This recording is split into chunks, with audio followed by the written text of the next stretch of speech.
নমস্কার প্রিয় দর্শক বন্ধুরা, অবশেষে আদালতের থেকে কিছুটা স্বস্তির খবর পেলেন অভিষেক বন্দ্যোপাধ্যায়। আজ অর্থাৎ ইডির দপ্তরে যাওয়ার আগের দিন কলকাতা হাইকোর্টের তীর্থঙ্কর বোসের এজলাসে একটি শুনানি ছিল। সেই শুনানিতে ইডির হাজিরার আগের দিন রক্ষা কবচ চেয়ে হাইকোর্টে অভিষেক ব্যানার্জির আইনজীবীরা একটি শুনানি করেছিলেন। যদিও আদালতের তরফ থেকে ব্যাপারে নতুন করে কোনো নির্দেশ দিতে অস্বীকার করা হয়, ফলে পুরনো রক্ষা কবচের ওপর ভর করেই বুধবার সিজিও কমপ্লেক্সে হাজিরা দিতে হবে তৃণমূল সাংসদ অভিষেক বন্দ্যোপাধ্যায়কে। প্রসঙ্গত, leaps and bounds file download মামলায় শুনানিতে অভিষেকের আইনজীবী ইডির কাছে রক্ষা কবচ চান। তার পরিপ্রেক্ষিতে ইডির আইনজীবী জানিয়ে দেন, অভিষেককে সমন পাঠানো হয়েছে শুধু জিজ্ঞাসাবাদের জন্য, তার বিরুদ্ধে করা পদক্ষেপের কোনো সম্ভাবনা নেই।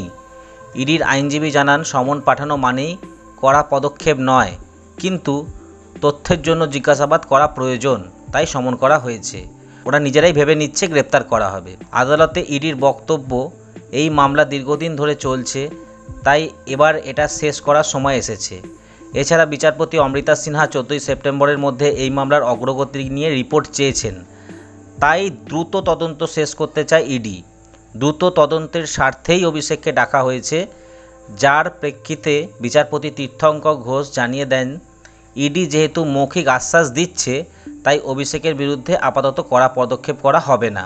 এদিনের সওয়াল জবাব চলাকালীন ইডির বিরুদ্ধে লাগাতার তোপ দাগেন অভিষেক ব্যানার্জির আইনজীবী অভিষেক মনু সিংভি।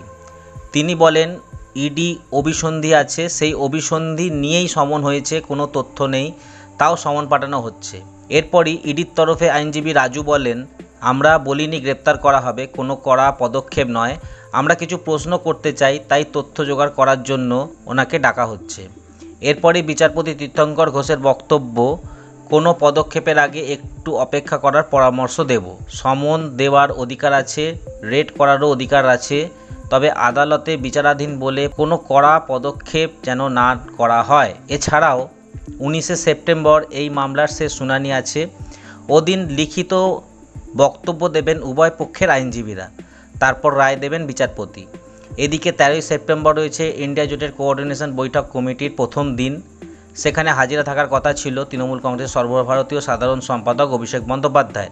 অর্থাৎ এটা বলাই যেতে পারে যে অভিষেক বন্দ্যোপাধ্যায়ের একটা সাময়িক স্বস্তি, অর্থাৎ তিনি আগামীকাল ইডি দপ্তরে হাজিরা দেবেন।